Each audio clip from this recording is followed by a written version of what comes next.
Tapi Pak Bambang meninggalkan agama Islam. Bagaimana pendapat Pak Bambang? Apa yang Pak Bambang rasakan sehingga Pak Bambang rela meninggalkan agama Islam?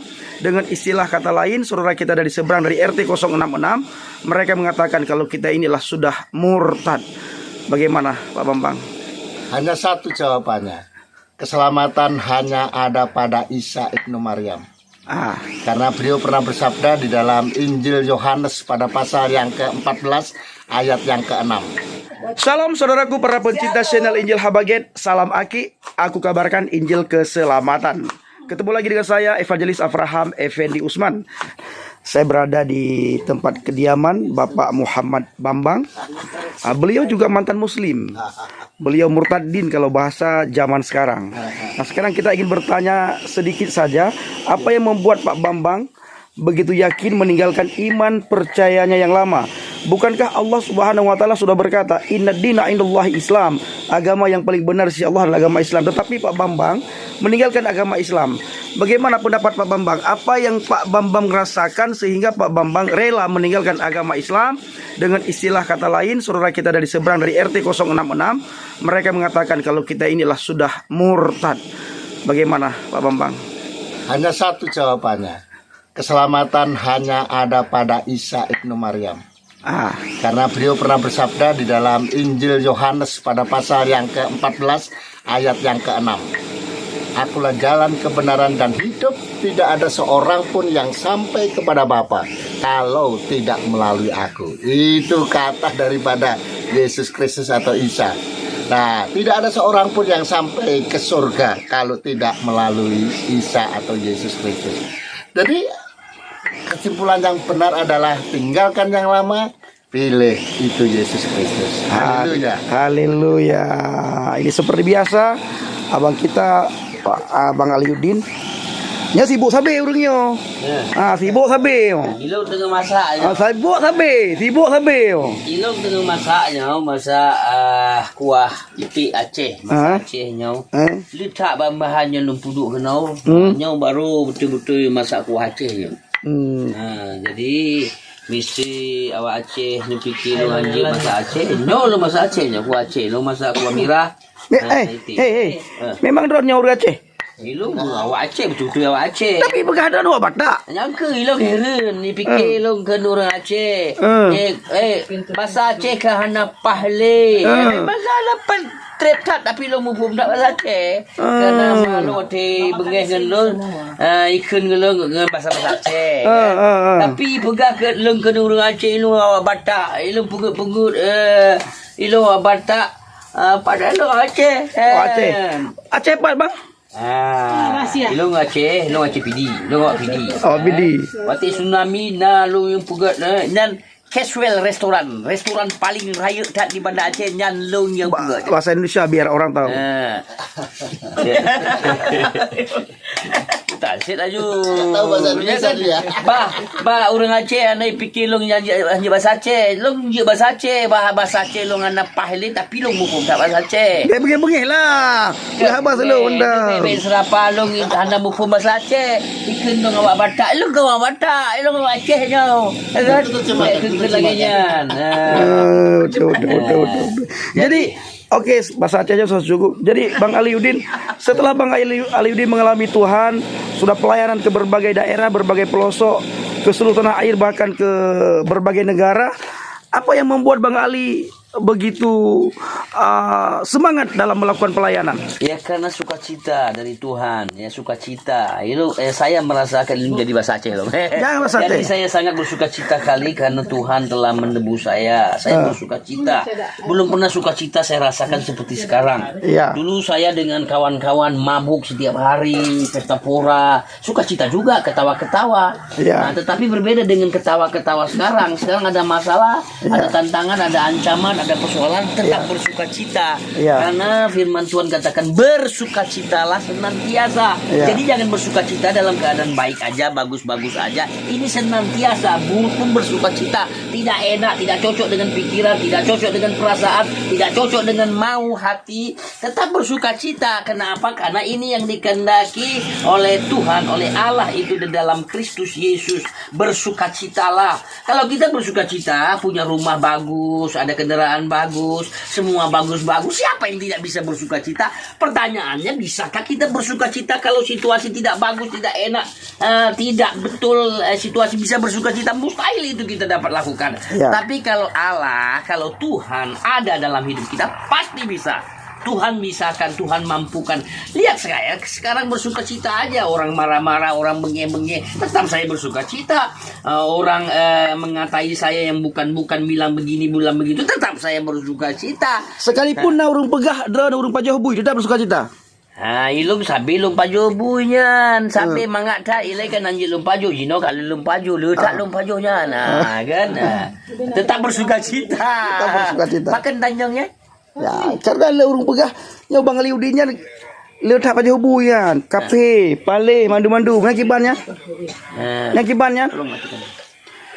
Jadi saya tetap bersuka cita. Jadi orang bilang, Ali, sudah makan belum itu? Makan babi, sudah dimakan belum? Saya makan. Kalau nggak percaya, lihat YouTube saya. Saya masak besar-besar, kepala besar-besar. Saya masak, apa aja saya masak. Oke, sekalipun dihina, dicaci maki, diolok-olok, dicemooh, tetap bersuka cita. Tetap bersuka cita. Buktinya sekarang orang cemooh saya, orang hina saya, orang caci saya, tetap saya bersuka cita. Tidak boleh marah-marah, tidak boleh benci, karena Tuhan tidak ajar kebencian. Untuk apa saya membela diri saya? Apalagi Tuhan tidak perlu dibela. Tuhan itu sanggup membela dirinya sendiri, ya kan? Jadi saya tidak perlu itu bela-bela diri saya sendiri. Ya, Tuhan pembela saya, Tuhan penolong saya. Amin. Nah, baik saudaraku para pecinta channel Injil Habaget, sekarang kita beralih kepada seorang hamba Tuhan. Bapak dari siapa? Dengan siapa, Pak? Saya Pendeta Geang dari Pulau Nias. Oh, Pendeta Gea dari Pulau Nias. Nias di mana, Pak? Kita sering pelayanan ke Nias. Di kilometer 12 Gunung Sitoli. Gunung Sitoli. GPDI juga, Pak? Kan, ini Gereja Elim. Gereja Elim. Gereja Elim di Indonesia, Gedi. Oke. Apa yang membuat Bapak harus menjadi hamba Tuhan? Karena panggilan Tuhan. Karena panggilan Tuhan. Melayani untuk menginjil agar banyak jiwa-jiwa dimengerahkan untuk kemuliaan Tuhan. Oke, ini kan Bapak dari Nias. Kita sering pelayanan ke Nias. Ada banyak sekali saudara-saudara kita di Nias, pemuda-pemudi yang sudah meninggalkan iman kekristenan. Ini bagaimana tanggapan Bapak? Mesti harus diinjili, harus dilayani lebih dalam untuk mereka mengenal kebenaran firman Tuhan, sehingga mereka akan menjadi pribadi yang menyenangkan Tuhan. Oke, nah kan Bapak ini dari Nias, orang Nias asli, pelayanan di sini. Nah, ketika Bapak mendengar ada saudara-saudara kita dari Nias yang beralih agama, bagaimana pandangan Bapak? Apa yang membuat mereka kira-kira rela meninggalkan Kristus? Satu, alasannya mungkin ketika mereka dalam situasi sulit, ketika tidak ada pekerjaan, hingga mereka akan menerima tawaran, sekalipun itu imannya dijual atau ditinggalkan. Itulah penyebabnya, karena di Pulau Nias itu sungguh banyak kesusahan, penderitaan, kesulitan ekonomi yang dihadapi. Sehingga membuat mereka begitu gampang meninggalkan keselamatan. Hanya demi pekerjaan, hanya demi jabatan, bahkan demi kedudukan yang dijanjikan. Bahkan demi pasangan hidup. Beberapa waktu yang lalu saya pernah pelayanan ke sebuah daerah di Nias, Pak. Bahkan anak STT sendiri, itu ada 3 yang meninggalkan kekristenan. Ini bagaimana pandangan Bapak? Berarti itu imannya masih belum mendalam, mengenal kebenaran yang bagaimana tentang keselamatan hidup. Artinya mereka hanya fokus pada dunia ini saja, kesenangan dunia, sehingga tidak mengenal bagaimana sesungguhnya keselamatan yang Tuhan janjikan itu. Betul sekali. Bisa dikatakan dalam arti lain mereka itu adalah Kristen KTP, Kristen keturunan. KTP. Mereka sekalipun sekolah Alkitab, tetapi bukan fokus pada Alkitabnya, belum mendalami tentang keselamatan. Pak, satu firman Tuhan yang paling membuat Bapak berkesan apa? Silakan. Saya rasakan bagaimana pertolongan Tuhan yang luar biasa ketika saya juga dari keluarga yang susah, Tetapi ketika merantau di Medan ini, saya tidak pernah merasakan kesusahan, selalu Tuhan buka jalan pekerjaan. Sehingga selama 21 tahun di perantauan ini, sungguh Tuhan yang telah menolong, Tuhan telah memelihara, membuka pekerjaan, memberikan pekerjaan, sehingga saya bisa saat ini bisa melayani Tuhan. Haleluya. Terima kasih. Nah, ini Ibu Gembala. Salam. Ini dengan Ibu Gembala siapa namanya? Dari Gea. Oh, Nyonya Gea. Iya. Ya. Kalau saya nggak banyak komentar ya, kalau saya hanya mendampingi lah suami. Iya. Karena sibuk lagi masak. Betul. Nah, jadi tetap ada pertanyaan simpel kepada Bu Gea. Bu Gea, apa yang membuat Bu Gea begitu bertahan mendampingi suami dalam menjadi hamba Tuhan? Oh, karena dia baik. Nah, kalau dia tidak baik berarti Ibu Gembala bisa tinggalkan. Tetap. Karena firman Tuhan berkata tidak ada yang memisahkan selain kematian. Iya. Apa yang telah dipersatukan Tuhan tidak boleh dipisahkan ataupun tidak boleh diceraikan oleh siapapun. Oke. Jadi bagaimana suka duka di dalam ketika Ibu Gembala mendampingi suami sebagai hamba Tuhan? Ya, kita ketahui pasti ada suka duka dalam kekurangan banyak bla bla bla bla dan sebagainya. Itu apa Bu Gea? Pasti adalah namanya suka duka. Cuman kita kan sama seperti yang dibilang Bapak itu tadi, kita tetap bersyukur. Iya.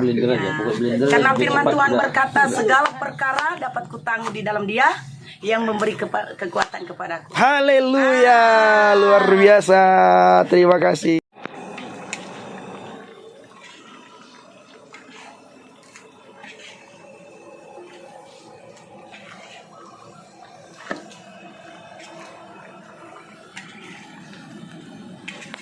Nyari rapi kino kepala oh. Yana bawa ili bang. Hah? Karena kemarin waktu itu